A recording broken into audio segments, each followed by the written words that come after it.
Recently, we had the absolute privilege of interviewing U.S. Congressman David Cicilline.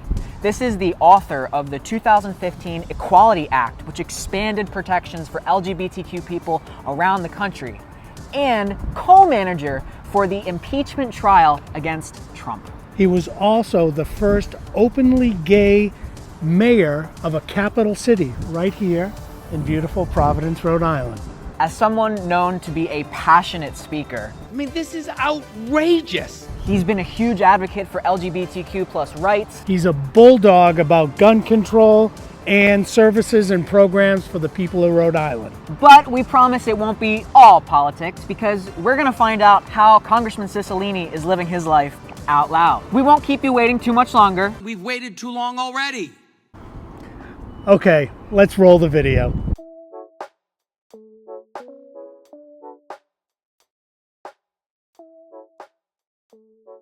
We're going to do an icebreaker to start, and it's called What Would Cicilline Say? I'm going to give you 10 or 15 different words, and you're going to say the first thing that comes into your mind. All right. All right? President Joe Biden. Effective. Former President Trump. Corrupt. Dell's Lemonade. My niece, because she owns the South County franchise. Ah. Emily Bonanno. The Electoral College. Anti-democratic. We spend billions of dollars around the world promoting democracy. We don't actually live in one because of the Electoral College. And so I have sponsored legislation every year I've been in Congress to get rid of the Electoral College and actually have a really crazy idea. The person who wins the most votes is elected president. Go figure. Go figure, you know. So and people don't realize that it's a terrible system and there's no reason it should continue to exist. And twice in my lifetime, the person who has won the popular vote did not get elected president because of the Electoral College. Yes. That can't continue to happen, and people continue to have confidence in our system of government, so it's very anti-democratic. Okay, next one. Buddy Cianci. My mother taught me if you can't say something nice, don't say anything at all. There you go. Enough said. Former President Obama. Brilliant intellectual. A little bit aloof, but brilliant president. How about RuPaul's Drag Race? Great fun. There you go. Representative Marjorie Taylor Greene. Crazy and dangerous. Yes, I agree. How about Representative Jamie Raskin? One of the finest people I have ever met in my life. Just a really fine human being and a really close friend. All right, how about Barney Frank? Trailblazer. He was a big leader in our community. Dogs or cats? Dog. Big Do question. you have a dog? I'm in the middle of a major selection process right now because I'm going to get a dog now that I'm moving home. Gotcha. And I want a particular dog that everyone's trying to discourage me from getting. And what is it? I want a Great Dane. Oh, jeez. I've never had I've always had like Dobermans, Labs. I always wanted a Great Dane, so. Some very unkind man said to me the other day, I think you should get a size-appropriate dog. Representative Debbie Lesko. I wrote about her in my book. You did. Yeah. Someone who doesn't understand trans people. Dunkin' Donuts or Starbucks? Oh, Dunkin' Donuts. Oh, see? There he is. Man of the man. people. Good man. Yep. And the last one, best pizza in Providence. Oh, You could make enemies here. yeah. I could make enemies here. Yeah. But I mean, the two places I go most are Fellini's and Caserta's. Okay. In Congress, could you tell our subscribers, like, what were your 3 top projects, passions, issues that you, like, really focused on in Congress? Yeah, I mean, the first one is what I would refer to as sort of defending democracy, and that was working on campaign finance reform, working on the impeachment of the former president, working on voting rights, so a whole series of stuff to really strengthen American democracy.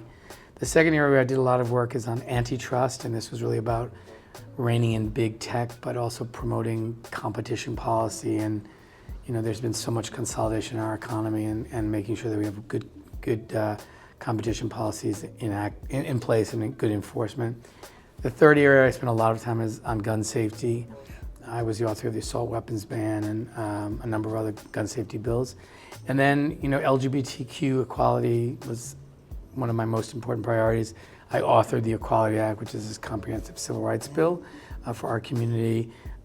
We advocated for successfully more funding for LGBTQ efforts both here at home and around the world. And we passed the Respect for Marriage Act so that we at least guarantee marriage equality.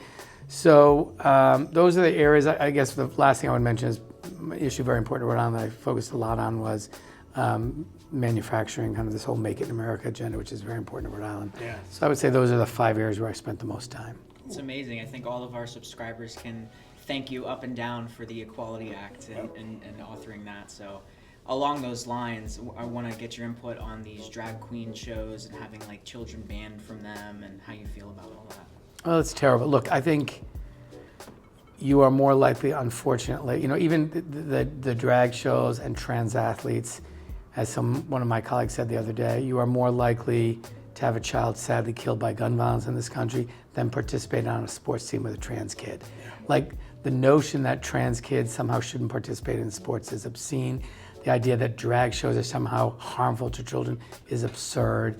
And when you have the Republican Party that acknowledged that they poll tested this, they knew marriage equality was no longer an issue which would sort of get their base riled up. So they tried to find out, well, what would? And it turns out the trans community became their target, right. Not because of any deeply held belief about anything, but because they see it as a political opportunity. And when you see what has happened as a result, an instance of violence against the trans community has escalated seriously in this country. People don't feel safe in communities. And it's really important for our community to stay very united. I think what they're hoping is they're going to kind of divide us and be like, oh, we'll worry about everybody else in the queer community, just separate out the trans community. And we're not going to do that because they're a part of our community that needs protection the most because they're the most subjected to violence, they're most subjected to discrimination. So the reality is it's not going to work in the end, but it's sort of a pathetic effort to try to regain political power on the backs of these kids and young people.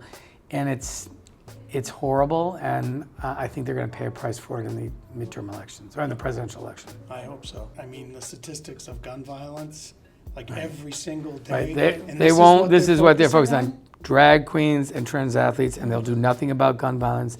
They'll do nothing to protect a woman's right to access to reproductive health care. They'll do nothing to, a whole series of challenges. This is what they're focused on. And the good news is the American people aren't buying it. They know what this is about. I hope so. A lot of people know you as a member of Congress, but I don't think they know a lot about you off of Capitol Hill. We want to get to know the real David Cicilline. So, did you grow up in Rhode Island? Yes, I was born in Providence, grew up in Narragansett, and then came back to Providence for college. Where'd you go to school? Narragansett High School, and then Brown University and Georgetown Law School. Are you married or partnered? No. Do you remember what your first paying job was as a kid? Yes. I was a dishwasher at Mama Rose's restaurant in Wakefield. Oh, speaking of restaurants, what's your favorite restaurant in Rhode Island? Oh, God, no. I'm never going to answer that. Rhode Island has it's so many great restaurants. If you weren't in Congress or an attorney, what would you have done instead? I mean, besides be the president of a community foundation? Yes, yes. How about it? I think the career that I didn't pursue that I always thought about was to be an actor. And in fact, after I was in my second year of law school and I worked in New York for a law firm, I took acting lessons in the Village when I was there. And I was like, in the end, I sort of decided to go to law school because I wanted to be able to make a living, but I always wanted to be an actor. Yeah, and I feel maybe that gave you some training for your I think your public speaking. Oh, thanks. I mean, it definitely gave me training for being a lawyer, too. I was a trial lawyer, and so much of that is kind of presentation of the story to the jury and stuff. And I did, actually, I'm in a new movie that's coming out this week, Bonnie and Clyde. Oh, no, Johnny and Clyde. Is the name. Johnny and Clyde. I had a small part in that.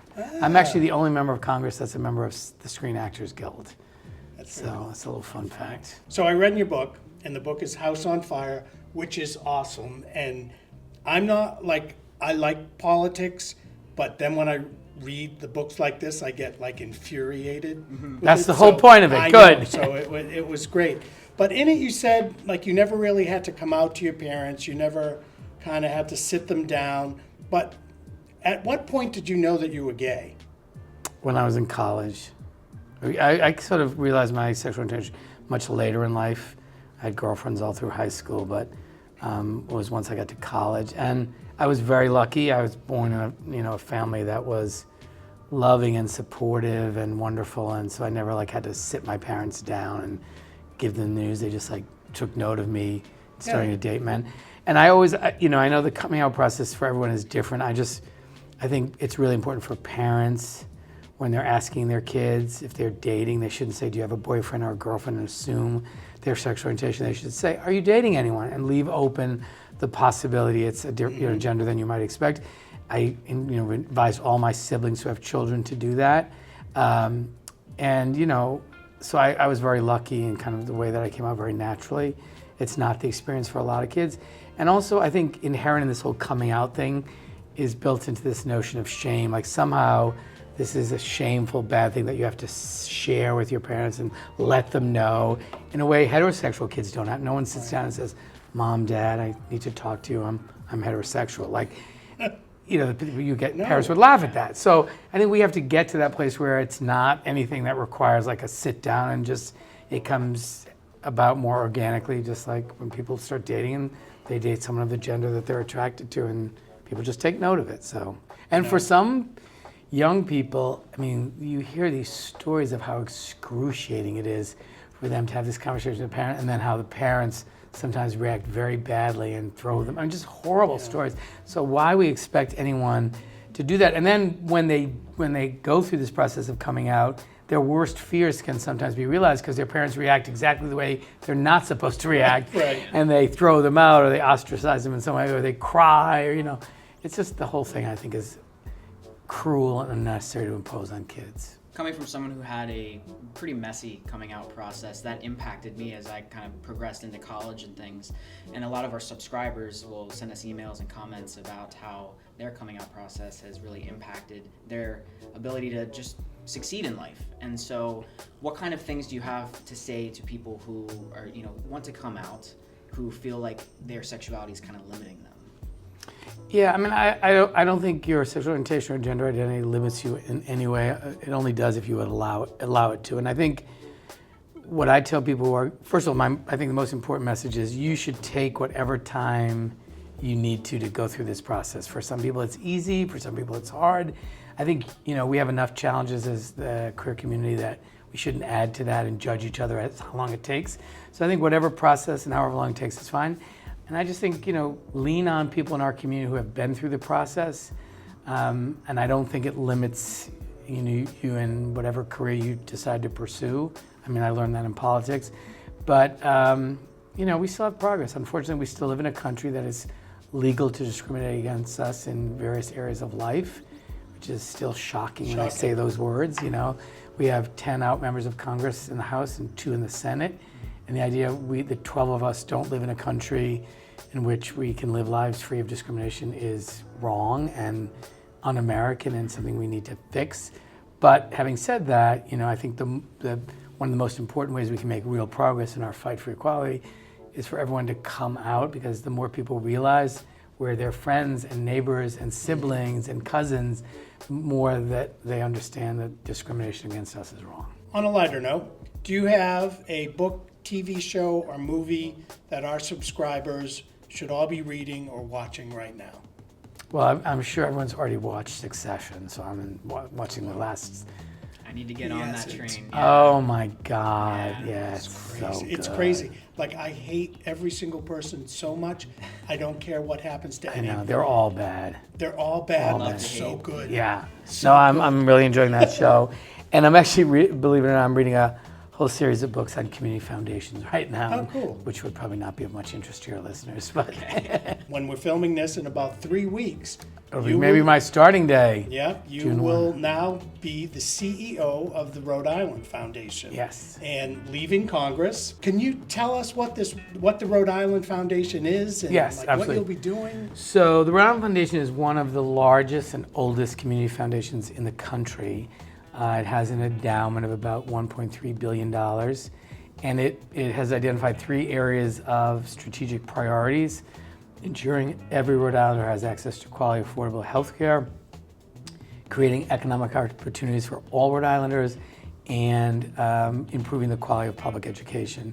They do a number of other things in arts and housing and a number of other areas.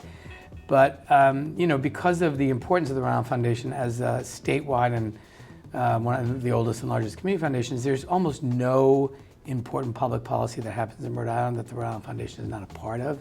It's the largest funder of nonprofit organizations in the state. So it's an opportunity to both work on things that I've worked on for the last 30 years and kind of build upon that work, but also work at a place that I know is going to continue to have a real impact on Rhode Islanders. So it was the opportunity to come home, work for the state and the constituents that I love on all the issues I care about out of Washington, but here in Rhode Island. So I'm very excited about this opportunity. It's a tremendous honor to be asked to lead it. And of course, I'll miss a lot of things about Congress. Serving in Washington and representing Rhode Island has been the greatest honor of my life, and I feel so lucky to have been given that privilege by the voters in the 1st Congressional District, and I hope that I've worked in a way that made them proud and made an impact in their lives, and I'm going to continue to do the same thing at the Rhode Island Foundation. What do you think you'll miss most about Congress? There's no question about it. It will be my colleagues. I kind of didn't fully appreciate this when the announcement was made about me leaving. I received some of the most beautiful phone calls and text messages from colleagues who, my friend Rosa DeLauro called me from London and she was crying, and Jamie Raskin called me and said, I hope this is fake news. This is a body blow to me. And so I sort of didn't fully appreciate the deep and wonderful friendships that I made over the last 12 years, particularly during the Trump presidency where, it was like you were in combat. These were like war buddies almost. It was so, you really bonded in a way that I think it's hard to describe. So I'm going to miss my colleagues. I'm going to find a way to stay in close contact with some of my close friends, but that's the part I'll miss the most, no doubt about it. Your book, House on Fire, where you talk about the insurrection and you just mentioned how it is like bonding over combat. I mean, It was. wow, that must have been a bonding experience, but just something that you never thought you would go through. Yeah, particularly for those of us who ended up being impeachment prosecutors. We think I'm the only LGBTQ person who ever has been an impeachment manager in the history of America, which is pretty cool. That's cool. But you bond in that very serious responsibility too. So those are some of my closest friendships. So keeping on politics, we're going to go back in history just a little. So you're Italian, Jewish, gay, progressive, and in what year was it? You went up against Buddy Cianci for mayor of Providence? Yeah, 2012. What were you thinking? It was 2003. 2003, yeah. There was a lot of complaining in Providence about the leadership of the city and about what was pretty well known about the corruption in City Hall. And, I was, like so many others, sort of squawking about it. And then it finally occurred to me, look, someone has to run. We have to do something about it. And so I announced my candidacy against Cianci. And for a period of time, I think it was a few months, I was the only candidate. And then he was convicted in federal court. And the following day, he announced he wouldn't run for re-election. And 21 people entered the race. Right. But I had already been running for several months. So they couldn't really catch up. Everyone said it was a long shot from the moment we launched the campaign, but I knew the people were ready for some new leadership, and it turned out I was right. Well, you won in a landslide. Yeah. It was like 84% of the vote. Or something. It was like crazy. Yeah. So, my mother still wants to know who those 16% were, but I told her 84 is fine. There you go. So we're going to finish up with a lightning round and see how many of these questions we can get through. Yes or no answers are totally acceptable. Okay. Do you think President Biden will win re-election? Yes. Do you think former President Trump has a chance in 2024? No. Do you think former President Trump will be sentenced to any type of jail time? Uncertain. I think he will be convicted of some serious offenses. I don't know whether he'll ultimately be sentenced to prison. What's the most important thing you learned being a member of Congress? That listening intently to the people who sent you to Washington to understand their needs and their hopes and their anxieties, but just being in a constant mode of listening to the people you represent. is the most important thing to do. 2 ears and 1 mouth for a reason. Exactly. So the presidency has a term limit. Do you think that there should also be term limits for Congress and for Senate? Yeah, I mean, I had never been a supporter of term limits kind of traditionally. I've come to think that there might be some value in that. Because I do see some people who stay too long. I mean, I always think, but you lose somebody like Senator Pell, who did some of the best work in his later years. So it's a trade-off, but then you may be making room for the next Senator Pell. So I don't know, I think the real danger, it seems to me, in politics right now is the corrupting influence of money, the way that money so governs kind of what happens in campaigns. If we can fix that, then I think you don't need term limits. But if we don't fix that, I think it's something we have to look at in a serious way. All right, this one's personally for me, but now that you're leaving Congress, you're going to have to pass this on to your colleagues. Would you support legislation for a 4-day work week? It's interesting. My colleague Mark Takano is the sponsor of that bill, and he's been putting a lot of pressure on me to support that.